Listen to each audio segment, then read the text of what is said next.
로마서 9장, 10장, 11장은 유대인과 이방인들이 동등하게 구원을 받는다는 이 진리를 다시 한번 강조해 주고 있습니다. 차별이 없는 구원인 거죠. 지난번에 이제 9장에서는 하나님의 주권적 선택과 자유의지에 대해서 말씀드렸습니다.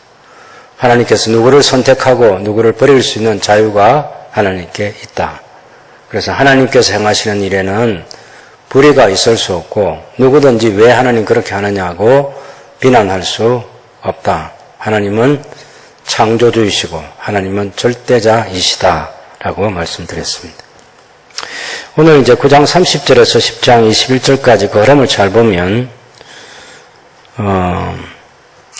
지난번에는 이스라엘이 구원을 얻지 못한 것 때문에 바울이 슬퍼하는 장면이 9장 1절에서 5절까지 있었고 9장 6절에서 13절까지는 하나님께서 이스라엘과 맺은 그 언약이 유효하다. 그래서 하나님께서 선택한 백성은 구원하신다는 이스라엘의 그 족보에 대한 말씀이 있었습니다. 그런데 9장 14절에서 23절에 보면 인간이 그런 하나님의 주권에 대해서 누구든지 시비할 수 없다고 말씀드렸어요. 9장 24절에서 29절까지는 하나님께서 절대 주권을 가지시고 긍휼히 여길 자를 긍휼히 여기시고 하나님께서 택하신 하나님의 그 자유로움에 대해서 누구도 비난할 수 없는 그 부분을 이야기했습니다. 이제 9장 30절에서 10장 21절까지가 하나의 큰 단락인데 첫 번째 단락인 9장 30절에서 33절은 이스라엘의 율법의 행위에 의지해가지고 어렵다함을 받지 못하고 행위에 의지하지 않는 이방인들이 어렵다함을 받게 됐다 하는 것을 가르쳐주고 있습니다.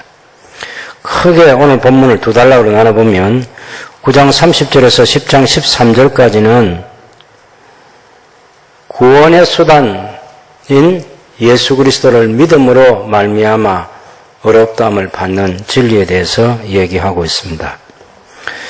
그런가 하면 9장 14절에서 21절까지는 구원의 그 보편성에 대해서 얘기할 때 특별히 선교의 원리가 모든 세계 모든 만민에게 복음을 전하는데 그 복음을 받아들이는 사람만이 구원을 받는다는 것이고 이스라엘이 구원을 받지 못한 것은 결국은 하나님께서 선포하신 그 말씀을 받아들이지 못해서 구원을 받지 못했다. 그래서 바울이 지금 이 성경을 많이 인용하고 있어요. 여기서 지난번 9장에서도 많이 인용했지만 10장에서도 많이 인용하는데 이렇게 인용하는 것은 구약 성경에서 하나님께서 이미 신명기를 통해서 하나님께서 시편을 통해서 하나님께서 이사야 선지자를 통해서 하나님께서 요엘서를 통해서 여러 군데서 모든 사람이 하나님의 구원의 복음을 듣고 구원을 얻을 수 있도록 장치를 다 마련해 놓고 다 그렇게 전했는데 이스라엘은 안 믿었다는 거예요. 불순종하고. 그래서 이스라엘이 구원에 실패한 것이지 결코 하나님께서 이스라엘을 버린 것이 아니다라고 하는 것을 강조합니다. 제가 여러분과 함께 이 9장과 10장, 11장을 잘 아는 본문이지만 또 한번 본문을 살펴가면서 구약의 인용 부분도 살펴보고 이 부분을 읽을 때 구약의 그 흐름이 어떤 흐름인가 하는 것들을 생각을 해보면 로마서가 다시 살아나는 것을 경험할 수 있기를 바라요. 꼼꼼하게 제 개인적인 생각은 하나님 말씀은 서두른다고 막 반복해서 많이 읽는다고 다 좋은 게 아니고 반복해서도 읽어야 되겠지만 꼼꼼히 따져보는 살펴보는 그런 지혜도 필요합니다. 그래서 오늘 본문을 통해서 보면 여러 군데서 인용하고 있는 그런 인용의 문맥, 그 인용 구절의 앞뒤 이제 그런 것도 생각해가면서 읽으면 훨씬 더 우리에게 도움이 될 거예요. 한번 살펴보시죠. 9장 30절에 33절 보시면 그런즉 우리가 무슨 말을 하리요 의를 따르지 아니한 이방인들이 의를 얻었으니 곧 믿음에서 난 의요 의의 법을 따라간 이스라엘은 율법에 이르지 못하였으니 어찌 그러하냐 이는 그들이 믿음을 의지하지 않고 행위를 의지함이라. 부딪힐 돌에 부딪혔느니라. 그래서 거기 이제 33절은 기록된 바 하면서 인용하는 거죠. 보라 내가 걸림돌과 거치는 바위를 시온에 두노니 그를 믿는 자는 하나님께서 두신 바위죠. 바위. 시온에 둔 바위. 그리스도를 말합니다. 그리스도를 믿는 자는 부끄러움을 당하지 아니하리라 함과 같으니라 하고 이사야 8장 14절 말씀을 인용해가지고 또 이사야 28장 그런 14절 16절 그런 말씀도 인용해서 바울이 이제 이스라엘이 의롭다함을 받지 못한 것은 행위에 의지하기 때문이고 믿음으로 따르지 않았기 때문이다. 로마서 3장 20절과 21절이 굉장히 중요하잖아요. 모든 사람이 율법 아래서 율법의 행위로는 의롭다함을 받을 육체가 없다. 그래서 하나님께서는 새로운 의롭다함을 얻는 길을 마련해 주셨는데 예수 그리스도를 믿음으로 말미암아 의롭다함을 받는 새로운 구원의 길을 마련해 주셨다. 그래서 로마 3장 21절이죠. 그런데 이스라엘은 하나님께서 지금 구약 선지자를 통해서 계속해서 말씀하셨지만 특별히 예수님까지 보내셔서 하나님의 구원의 도를 저들에게 알리셨어요. 그런데 사람들은 귀를 기울이지 않는 거죠. 하나님의 말씀을 하나님 말씀으로 받아들이는 것이 모든 사람에게 주어지는 축복이 아닌 것 같습니다. 예수님께서 하시는 말씀을 듣고 하루, 이틀, 사흘을 듣는 그런 무리들도 있었잖아요. 그런가 하면 율법의 교사들, 바리새인들, 이건 이제 상당히 그 유대인 사회에서 중산층 이상의 사람들이고 사내들인 공의회를 구성할 때는 다수를 차지하는 굉장히 중요한 사람들인데 자기들은 자기 지위, 자기들이 지금까지 물려받은 전통, 이제 그런 것들 생각하면서 예수님을 이제 멀리하는 거죠. 배척하는 거죠. 그렇게 해서 구원에 이르지 못하게 된 것입니다. 바울도 전에는 유대인으로서 이방인들을 멸시하는 그 바리새인 중에 한 사람이었지만 여기 이제 이방인들이 의를 얻었으니 믿음에서 난 의라.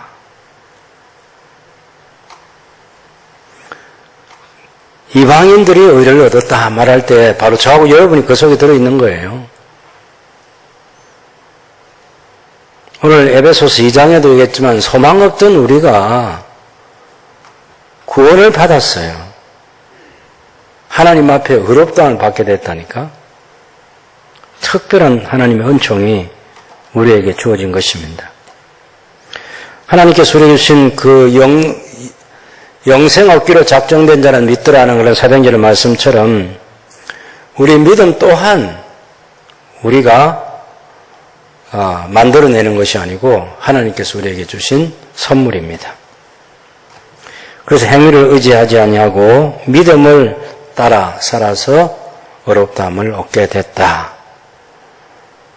그런데 오히려 이 걸려 넘어진 이스라엘은 구원을 얻도록 시온에 둔 이 바위를 믿음으로 받아들이지 못하고 오히려 걸림돌로 그렇게 부딪혀 넘어지는 부끄러움을 당하는 그런 사람들이 됐다는 것을 얘기해 줍니다. 이제 10장 1절부터 한번 10절까지 쭉 나타나 있는 것을 보면 이스라엘이 구원을 받지 못한 것은 결국 참 지식을 따르지 않았기 때문이다. 그런 얘기죠. 10장 1절을 한번 보시면 형제들아, 내 마음에 원하는 바와 하나님께 구하는 바는 이스라엘을 위함이니 곧 그들로 구원을 받게 함이라. 이스라엘이 구원받는 것을 사도 바울이 얼마나 간절히 소원하고 있는지 알 수 있습니다. 내가 정언하노니 그들이 하나님께 열심히 있으나 올바른 지식을 따른 것이 아니니라. 올바른 지식. 구약에 대한 지식이 있었죠. 선자들로부터 들었고 율법학자들, 율법교사들로부터 배우고 안식일이면 회당에 가서 또 듣고 오고 그러잖아요. 근데 예수님께서는 회당에 가셔서 이사야서 말씀을 딱 펴서 읽으시고 오늘 이 말씀이 성취되었다 이렇게 얘기하는데 여전히 이 율법학자들은 성취된 하나님의 말씀으로 받아들이지 않고 여전히 장차 오게 될 말씀으로 그렇게 생각하는 거죠. 메시아가 오셨다는 것을 예수님이 분명히 말씀하셨어요. 이 이사야서의 말씀, 메시아를 보내주신다는 이 이사야 말씀이 오늘 너희 귀에 들렸고 그것이 성취됐다. 그런데 사람들이 아멘을 안 하는 거예요. 율법학자들이 끝까지 질문합니다. 당신이 그리스도냐 아니냐? 왜 우리를 혼란스럽게 하냐? 분명히 예수님은 당신이 그리스도라는 사실을 밝혔는데도 받아들이지 않는 거죠. 뭐 때문에 그래요? 올바른 지식을 갖지 못한 거예요. 바른 해석을 해줘야 됩니다. 예수님께서 제자들에게 성경을 가르친 게 뭐겠습니까? 이 성경이 곧 내게 대하여 정언하는 것이다. 성경을 예수님 중심으로 읽어야 된다는 거예요. 예수님 중심으로 읽지 않는 성경은 다 올바른 지식을 따르는 것이 아닙니다. 성전, 메시아 그런 것도 전부 다 예수님 중심으로 성전도 이해해야 되고 우리를 구원하시는 메시아로서 그리스도라는 분이 다른 분이 아니라 바로 세례자 요한에게 세상 죄를 지고 오는 하나님의 아들로 소개받은 그분이 바로 메시아인 거죠. 올바른 지식을 위해서는 항상 바른 해석이 따릅니다. 노력하는 거죠. 바르게 해석하기 위해서. 근데 전통이라는 그들의 잣대가 성경 위에 있기 때문에 그래서 그 사람들은 못 받아들이는 거예요. 전통. 로마 천주교의 위험성이 뭡니까? 로마 천주교도 우리하고 거의 같은 성경 가지고 있어요. 물론 외경이나 그런 게 좀 들어있긴 하지만 그거 말고 우리가 가져온 66권 그 사람들도 가지고 있어요. 번역도 보면 어떤 데는 그 사람들이 번역을 더 잘하는 데도 있어요. 또 뭐가 문제죠? 해석이 문제, 해석이. 우리는 성경을 가지고 성경을 해석하려고 합니다. 그들은 성경 위에 전통이 있습니다, 전통. 그래서 성경을 온전하게 해석 못하는 거죠. 우리는 성경이 모든 사람이 죽고 나면 똑같다. 하나님과 사람 사이의 중보는 한 분이시다. 그렇게 하지만 그 사람들은 그 성경은 그렇게 말하는데 우리 인간편에서 한번 생각해 봐라. 예수님을 누가 낳았냐? 마리아가 낳았다. 예수님이 누구냐? 하나님의 아드님이신 예수. 그럼 마리아는 바로 하나님의 어머니가 돼요. 예수가 하나님입니다. 무서운 논리를 만들어내는 거예요. 그리고 천상의 모후가 돼가지고 천상에 가서 우리 기도도 듣고 또 더 중보자로서 더 우리 편에 서서 더 잘 얘기도 해주고 그래서 천지의 여왕이신 마리아께 기도하는 그런 교리를 만들어내는 거죠. 우리는 이 세상에 태어난 모든 사람들이 아담에서부터 한 사람도 예외 없이 예수 그리스도 외에는 모든 사람이 죄인이고 예수 그리스도 안에서 구원받아야 될 사람이다. 그 부분에서 동등하다는 것입니다. 동등하다. 누구도 예외가 없다. 뭐 예수님의 제자라고 특별한 방법으로 구원받고 하는 게 아니고 사도들이라고 해서 우리가 구원 얻는 길이 다른 길이 있는 게 아니고 똑같다. 누구도 예외가 아니다. 구원에 있어서는 모든 사람들이 예수 그리스도 안에서만 구원받을 수 있다는 성경을 가지고 성경을 해석하는 것이 우리가 지금까지 가지고 있는 지식입니다. 이 유대인, 이 이스라엘은 그런 올바른 지식을 따른 것이 아니고 하나님의 의를 모르고 자기 의를 세우려고 힘써 하나님의 의에 복종하지 아니하였느니라. 힘써서 하나님의 의에 복종하지 않는 그런 태도를 가졌기 때문에 구원을 받지 못했다. 그렇게 얘기하죠. 그래서 이제 믿음으로 얻는 구원에 대해서 이제 4절부터 얘기하지 않습니다. 그리스도는 모든 믿는 자에게 의를 이루기 위하여 율법의 마침이 되시니라. 모세가 기록하되 율법으로 말미암는 의를 행하는 사람은 그 의로 살리라 하였거니와. 레위기 18장 5절에 있는 말씀이죠. 레위기 18장 5절에 보면 너희는 내 규례와 법도를 지키라. 사람이 이를 행하면 그로 말미암아 살리라. 나는 여호와니라. 그럼 율법을 지키라. 그러면 살리라 할 때 그럼 율법을 지키면 살 수 있는 율법을 지키는 사람이 있냐? 없는 거죠. 없는 거죠. 이스라엘의 문제는 우리가 율법을 지킬 수 있다 이렇게 생각하는 거예요. 율법을 보면 낙심하고 좌절을 해야 돼요. 아, 우리 구원받을 수 없구나. 지켜서는 아무도 구원받을 수 없구나. 아무도 못 지켰구나. 그렇지 않습니까? 율법을 가르치는 모세도 못 지켰고 선자들도 못 지켰고 왕들도 못 지켰고 못 지킵니다.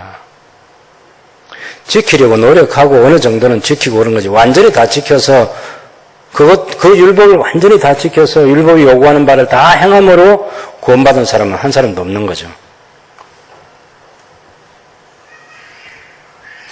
모세가 기록해서 율법으로 말미암는 의를 행하는 사람은 그 의로 살리라 하였다는 겁니다. 그런데 그렇게 산 사람이 없죠. 6절을 보면 믿음으로 말미암는 의는 이같이 말하되 내 마음에 누가 하늘에 올라가겠느냐 하지 말라. 올라가겠느냐 하면 그리스도를 모셔 내리는 것이요. 혹은 누가 무저경에 내려가겠느냐 하지 말라 하니 내려가겠느냐 하면 그리스도를 죽은 자 가운데서 모셔 올리려는 것이라. 그러면 무엇을 말하느냐? 말씀이 내게 가까워 내 입에 있으며 내 마음에 있다 하였으니 곧 우리가 전파하는 믿음의 말씀이라. 이거 이제 다른 데는 그리스도의 말씀 혹은 다른 사본에는 하나님의 말씀. 우리가 믿고 따라야 될 하나님 말씀은 우리 가까이 있다는 것입니다. 그래서 구약에 보면 그 율법이 아주 분명하게 가까이 있기 때문에 율법은 하나님의 언약 백성들이 지킬 수 있는 율법에 대해서 얘기할 때 신명기 30장 12절에서 14절까지 얘기하는 거죠. 거기 제가 조금 불러드리면요. 6절에 있는 말씀은 누가 하늘에 올라가겠느냐 하지 말라 하니 올라가겠느냐 하면 그리스도를 모셔 내리는 것이다. 이것은 신명기 30장 12절의 말씀입니다. 그 다음 7절에는 누가 무저경에 내려가겠느냐 하지 말라 하니 내려가겠느냐 하면 그리스도를 죽은 자 가운데서 모셔 올리는 것이라.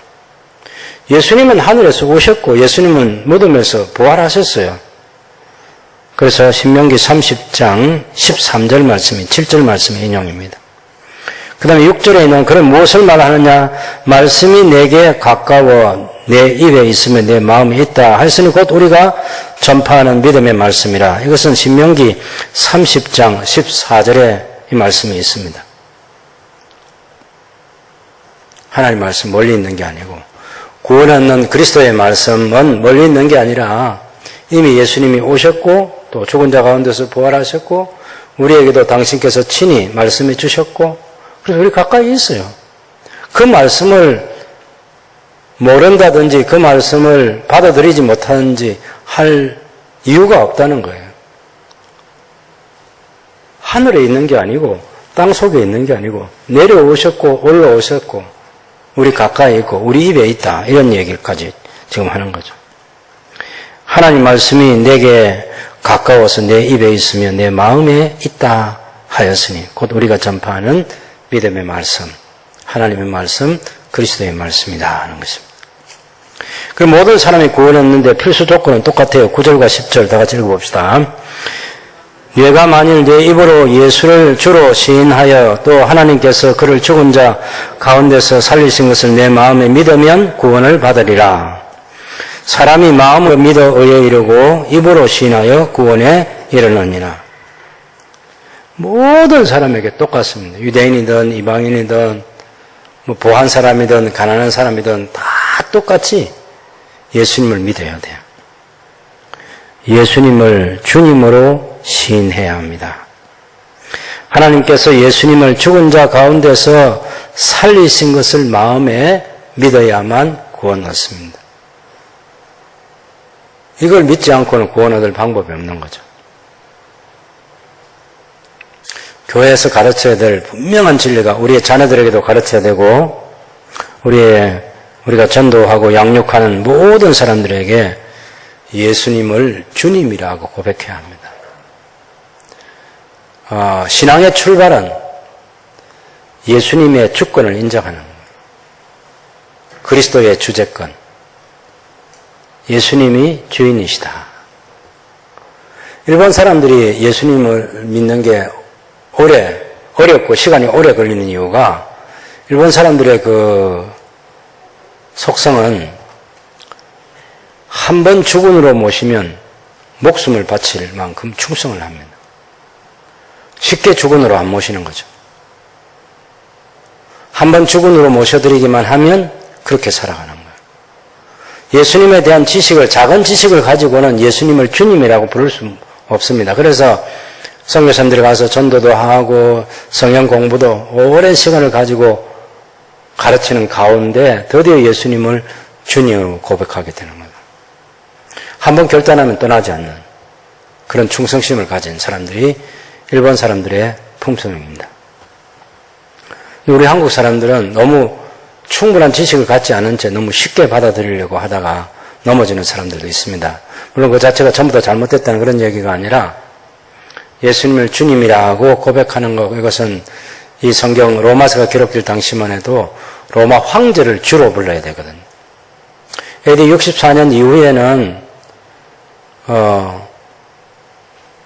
황제가 너희의 주인이냐, 예수님이 너희의 주냐, 이렇게 질문하는 무서운 박해가 있었죠. 그때 황제가 내 인생의 주인이 아니고 하나님께서, 그리스도께서, 예수님이 내 인생의 주인이다. 순교자가 된다 할지라도 예수님을 주님으로 불렀습니다. 우리가 가지고 있는 모든 것을 다 잃어버린다고 해도 예수님은 주님이라고 고백해야만 구원받습니다. 다른 길은 없습니다. 동정해 줄 수가 없는 거죠. 이것이 보편적인 진리입니다. 모든 사람에게 차별이 없습니다. 세상의 모든 민족, 언어가 다른 민족, 피부 색깔이 다른 민족, 세상에서 여러 계층의 신분을 가진 사람들이 있다 할지라도 예배가 아닙니다. 노예의 신분에 있는 사람도 예수님을 주님으로 고백해야만 구원받습니다. 왕으로서 왕의 보좌에 앉아있는 사람도 예수님 앞에는 무릎을 꿇고 주님이라고 불러야만 구원을 받습니다. 아무리 큰 기업을 가진 어마어마한 재산을 가지고 있는 부자라 할지라도 예수님을 주님이라고 불러야만 구원을 받습니다. 예배가 없는 구원의 보편성이고 모든 사람이 구원 얻는 수단에 있어서는 똑같다는 것을 이 성경이 우리에게 가르쳐주고 있습니다. 그래서 11절부터 보시면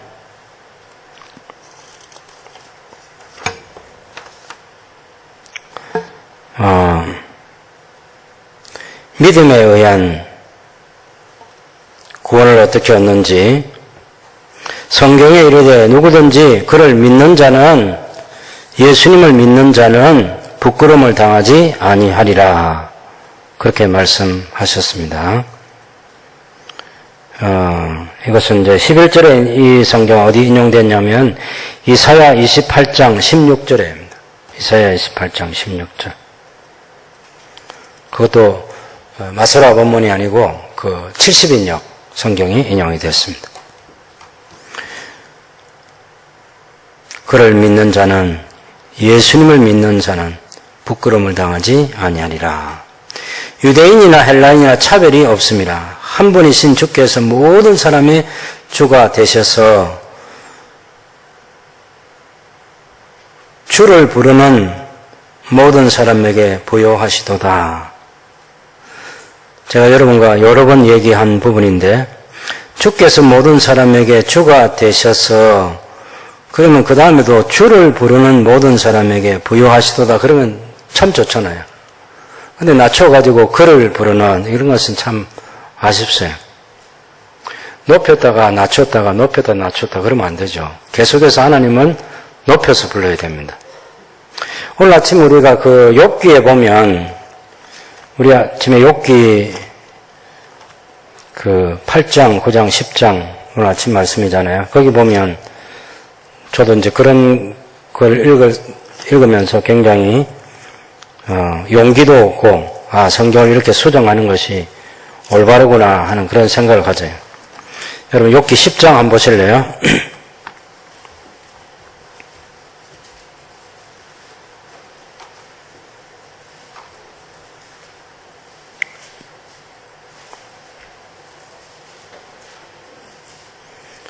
욥기 10장 3절 보십니다.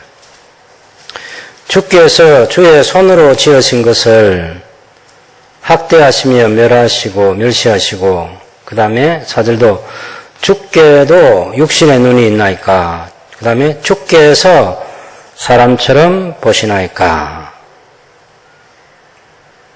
그 뒤에 7절에도 주께서는 내가 악하지 않은 줄을 아시나이다. 주의 손에서 나를 벗어나게 할 자도 없나이다. 여기 주의 손, 주께서 할 때 주어로 사용되었든지 다 상관없습니다. 여기서 주께서 하는 것은 원래 이 히브리어는 주라고 부르는 아도나이라는 말이 있습니다. 아도나이라는 주. 여기는 전부 그런 게 아니에요. 그냥 2인칭이에요. 2인칭. 당신. 2인칭을 예를 들면 3절 같은데 당신께서 멸시하시고 이런 건 당신의 손으로 지으신 것을, 당신께서 당신의 손으로 지으신 것을 학대하시며 멸시하시고 악인의 귀에 빛을 비추시며 선히 여기시나이까. 4절도 당신께서 육신의 눈이 있나이까, 당신께서 사람처럼 보시나이까. 그렇게 2인칭을 다 주로 고쳐놨어요. 우리 개혁성경이 번역을 잘했다는 얘기를 제가 칭찬하려고 하는 거예요. 다만 말씀드린 것은 이렇게 잘 해놓고 가끔 앞에 주로 불러놓고서는, 주님이라고 불러놓고서 뒤에서 그를 하고 이렇게 낮춰 불러서 약간 불편해서 그러는 거지, 우리 성경이 잘 해놓은 데가 많이 있습니다. 저는 일관되게 그것을 다 높여서 고쳐가지고 그렇게 성경을 읽도록 해야 된다. 그걸 말씀드리고 싶은 거죠.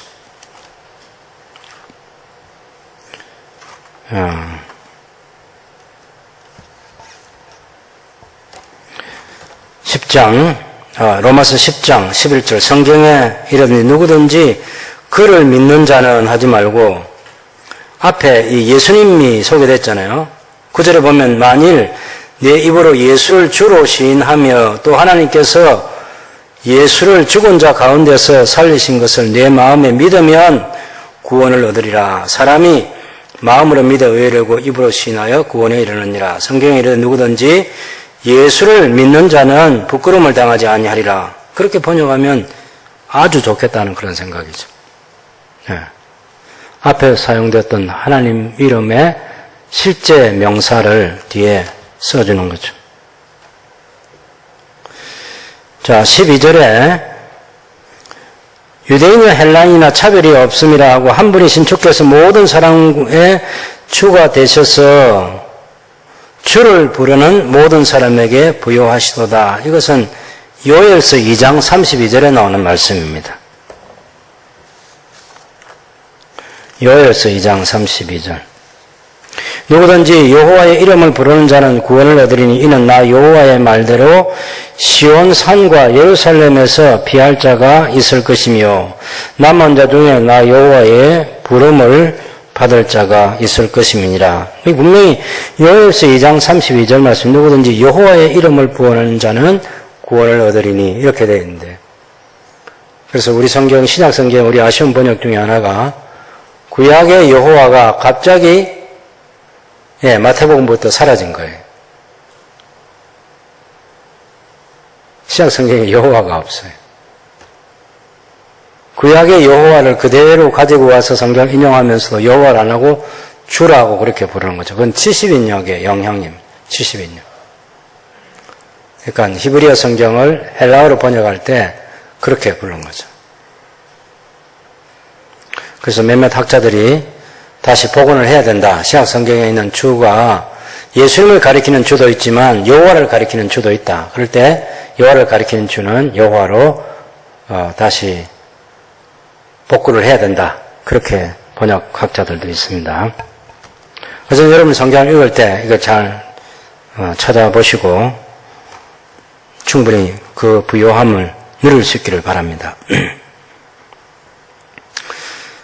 13절에 누구든지 주의 이름을 부르는 자는 구원을 받으리라. 그런즉 그들이 믿지 아니하면 하는 일을 어찌 부르리요? 듣지도 못한 일을 어찌 믿으리요? 전파하는 자가 없이 어찌 들으리요? 보내심을 받지 아니하였으면 어찌 전파하리요? 기록된 바 아름답도다 좋은 소식을 전하는 자들이 발휘함과 같으니라. 여기 기록된 바 해서 아름답도다. 이것은 이사야 52장 7절에 있는 말씀이에요. 이 굉장히 중요한 성경 원리를 얘기하지 않습니까? 여러분 보십시오. 우선 보내심을 받은 자가 보냄을 받고 가야죠. 그리고 그 보냄을 받은 자가 가서 전파를 해야죠. 그럴 때 듣고 믿는 믿음의 역사가 일어나는 것입니다. 그 선교사를 우리가 보내야 될 중요한 이유가 여기 있어요. 선교 원리를 가르치고 있는데 교회는 선교사를 파송해야 된다. 로마서 13장 1절에 그 사도행전 13장에 보면 그 안디옥 교회가 주를 섬겨 금식할 때 성령께서 내가 불러시키는 사람 두 사람을 구별해라. 그래서 바울과 사울과 바나바를 구별해가지고 선교사를 파송하지 않습니다. 제가 이제 지나온 우리 교회 역사도 보고 할 때 우리가 해야 될 중요한 사명이 있어요. 어떤 사명이냐면 우리 교회 자녀들 가운데 목사가 되어야 될 사람, 선교사가 되어야 될 사람들을 찾아서 키우는 거예요. 좋은 선교사를 키우고 좋은 목사를 키우는 일을 해야 돼요. 지금 현재 우리 교회 환경 가운데 가장 토양이 나쁜 토양이 목사를 키우지 않고 선교사를 안 키워요.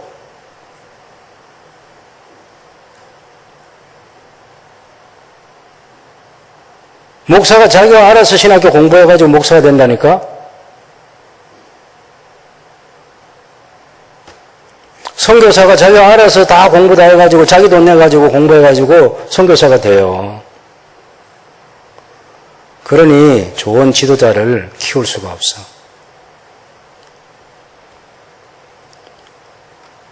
제 개인적인 생각으로는 아예 고등학교 때 정도 되면 우리 집사님 아이들, 장로님 아이들, 권사님 아이들 가운데 너 정말 목사가 되라. 목사가.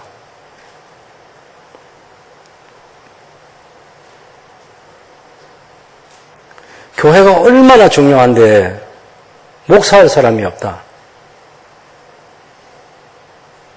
너 보니까 신앙도 좋고 너 보니까 예의도 반듯하고 너 보니까 사람들과 좋은 관계도 잘 친구들과도 좋은 관계 유지하고 네가 목사가 되면 정말 좋겠다. 공부는 우리가 시켜줄게. 그렇게 해서 사람 목사 키우는 거죠. 선교사도 마찬가지. 앞으로 두고 보십시오만 아주 교회가 불행한 시대가 옵니다. 목사가 없어서.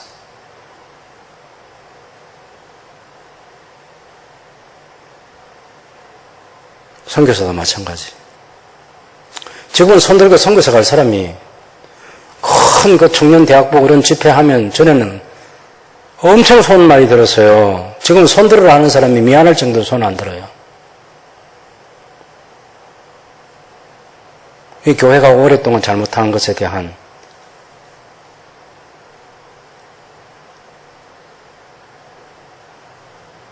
반작용이 생겨나는 거죠. 옛날에는 신앙 좋은 가문에서는 하나님께서 우리 집에 준 좋은 아들은 목사 되게 하겠습니다. 이렇게 서원하는 사람들이 있었는데 지금은 뭐 예외 없어. 예? 너도 목사 안 시키려고 그래. 꿈이 없어, 꿈이.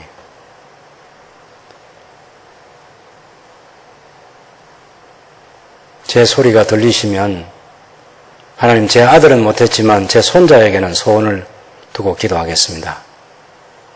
그런 마음들이 여러분에게 있어야 돼요. 그것이 교회를 살리는 길입니다. 파송하기 전에 잘 키워서 파송하는 거죠. 잘 키워서.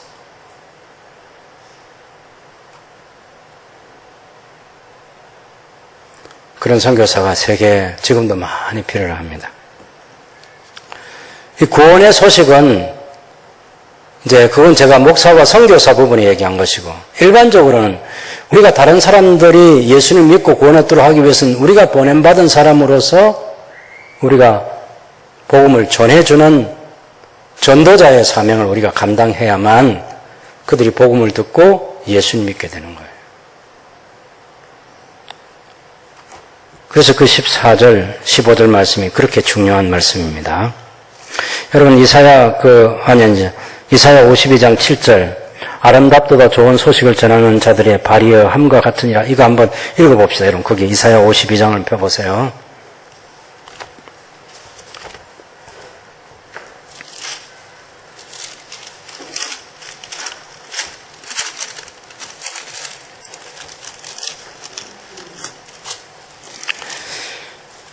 이사야 51장에 보면 이사야 50장, 51장,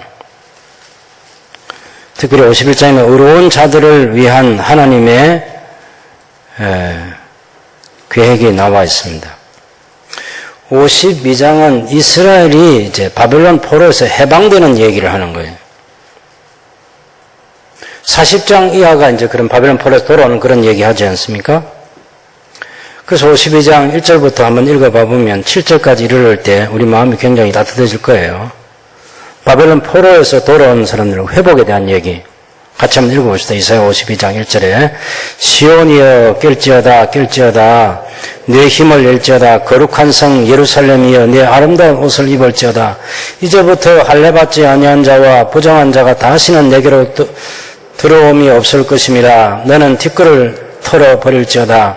예루살렘이여 일어나 앉을지어다. 사로잡힌 딸 시온이여 내 목의 줄을 스스로 풀지어다. 여호와께서 이와 같이 말씀하시되 너희가 값없이 팔렸으니 돈 없이 속량되리라.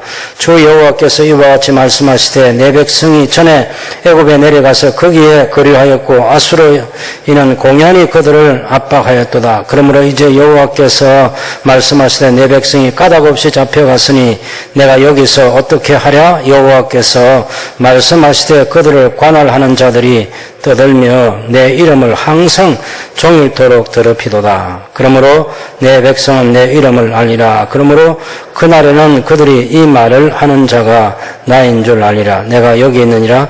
좋은 소식을 전하며 평화를 공포하며 복된 좋은 소식을 가져오며 구원을 공포하며 시온을 향하여 이르기를 네 하나님이 통치하시는 바 하는 자의 산을 넘는 발이여 어찌 그리 아름다운가. 예. 좋은 소식을 가져오며 구원을 공포하며 시온을 바라보고 이르기를 네 하나님이 통치하신다. 이 소식을 가지고 산을 넘는 자의 발이 얼마나 아름다운가 하는 거죠.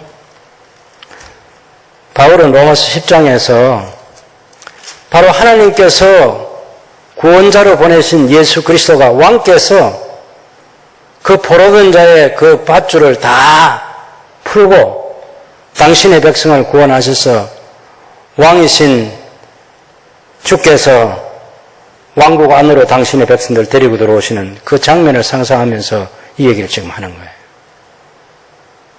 보라, 왕이 오신다.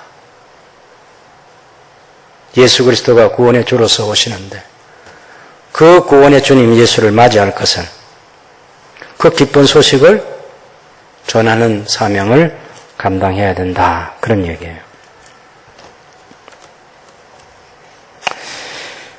이제 16절, 17절 그 말씀 보시면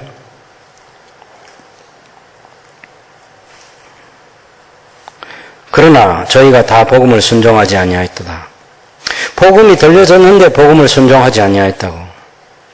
그래서 이사야가 가로되 주님 저희가 전하는 바를 누가 믿었나이까? 이것은 이사야 53장 1절에 우리가 전한 것을 누가 믿었느냐? 여호와의 팔이 누구에게 나타났느냐?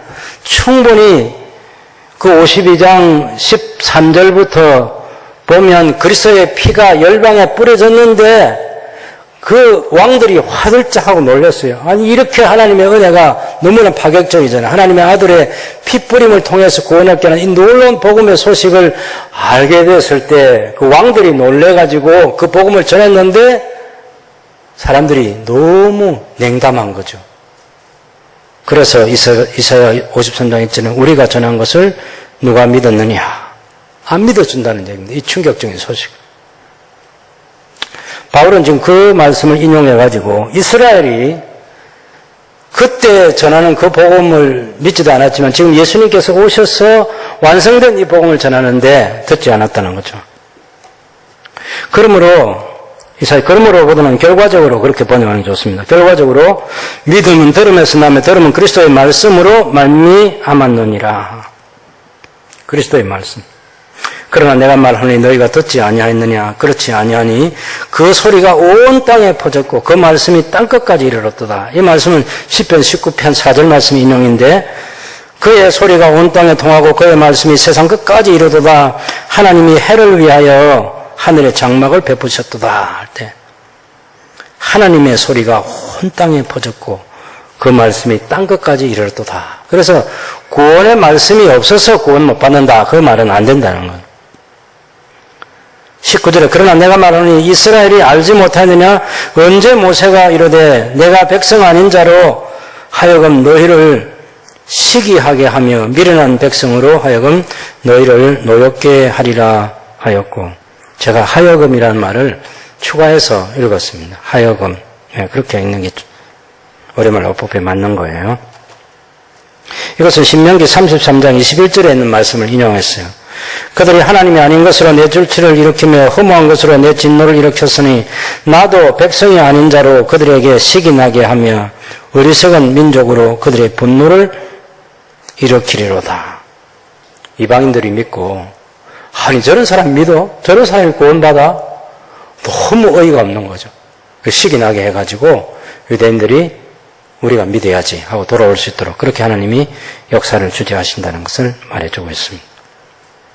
20절에 또한 이사야가 매우 담대하 이르되 나를 찾지 않는 사람들을 만나주고 나를 구하지 않는 사람들에게 나타냈노라.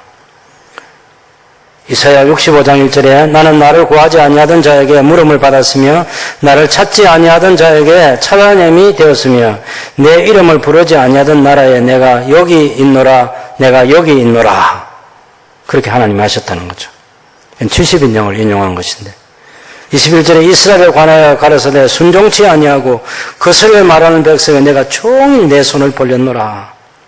이사야 65장 2절에 인용된 말씀인데 내가 종일 손을 펴서 자기 생각을 따라 옳지 않은 길을 걸어가는 패역한 백성들을 불렀나니 종일 손을 펴서 패역한 백성들을 돌아오라고 불렀다는 것입니다. 그런데 오지 않은 것은 그 이스라엘의 책임이라는 거예요. 왜 순종하지 않고 왜 믿지 않느냐 하는 것입니다. 하나님 말씀이 아주 가까이 있다. 예수님이 우리 곁에 있다. 하늘에서 내려오셨고 죽은 자 가운데서 다시 살아나셨고 그리스도의 말씀이 우리 입에 가깝도록 그렇게 이미 다 전달되어 있다. 구약의 신명기의 시편에 또 이사야서에 있는 예수님을 통한 구원과 관련된 말씀이 이 시대에 충분하게 이루어졌다. 결국 구원하지 못한 것은 이스라엘의 책임이다. 믿음을 합하지 않은 것, 하나님의 의에 순종하지 않은 것, 그 불순종 때문에 구원을 받지 못했다. 11장 1절에 그러므로 내가 말하니 하나님이 당신의 백성을 버리셨느냐? 그럴 수 없느니라. 그래서 하나님 당신 백성 버린 게 아니라고 얘기하는 거죠. 왜? 바울도 유대인이잖아요. 내가 베냐민 지파 사람이라는 거예요. 아브라함이 씨에서 난 자요. 베냐민 지파라.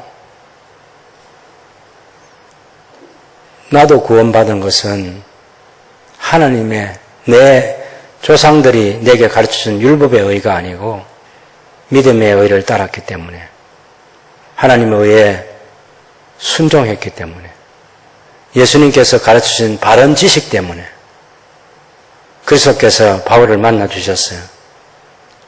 그래서 아라비아에 가서 3년을 지나면서 충분히 그동안 잘못된 세상 지식, 잘못된 율법에 관한 해석 그거 다 버리고 온전히 예수님을 믿게 된 거죠. 여러분 한 사람이 예수 믿는 거 쉽지 않다는 거 아시겠죠? 여러분이 예수 믿는 거 쉽게 이루어진 거 아닙니다.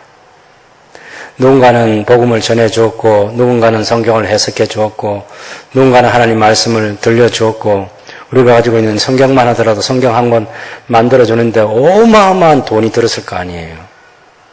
지식이 동원되고 그렇게 해서 주어진 성경 속에 하나님의 계시의 말씀이 고스란히 담겨 있어서 성경을 읽고 깨달음으로 구원을 얻는 하나님의 의에 이르게 된 거죠. 그래서 우리의 자랑이 아니고 우리는 감사해야 될 일이고 하나님의 은혜다. 그래서 찬송하면서 살아가는 저와 여러분이 될 수 있기를 바랍니다.